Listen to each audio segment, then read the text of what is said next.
There's no guy who's my sense of smell. I'll bring him over close to you so you can see. He's sniffing all the time, he's got a good sense of smell, fantastic sense of smell. And the fact that he can find his food up to a mile away, even further. Come on, you fellow.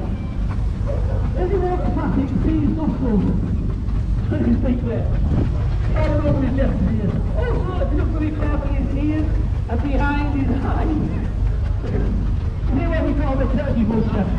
Come on, mate, this is how we done. Pick us up and carry us. We're not going to make you all around the arena, of course, but that would be cool, wouldn't it, matey? Oh, look at how the country packet. Some believe needs to be a scavenger. They're going to your bins and things. He'll dive into a pack of monster munch and eat monster munch. He's not coming, he'll eat fish and eat anything.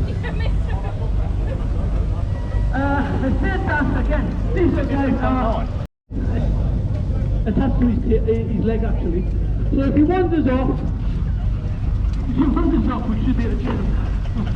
I remember one year when we were here, behind the white tent when the trees were just little, I think there's a bungalow or something behind there, and this little guy spent an hour and a half on top of the bungalow before he decided to come back over into the field.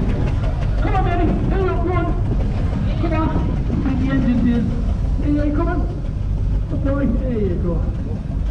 So he doesn't really want to leave me, he knows there are ways, and interested in. Sit down.